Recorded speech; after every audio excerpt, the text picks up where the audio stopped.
Today we are here to witness the distribution of wheelchairs and also personal effects to the pupils who have come from vulnerable families.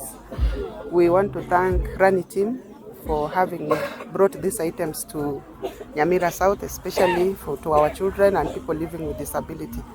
I want to encourage all parents that disability is not inability and disability is not witchcraft.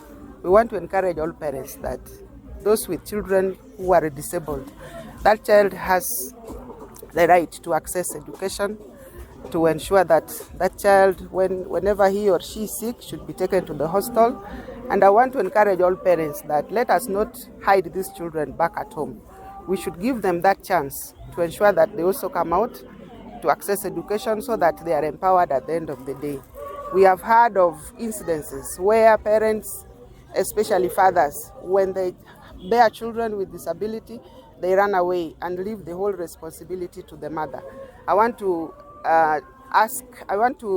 tell the fathers that it is their responsibility to bring their children together as a family.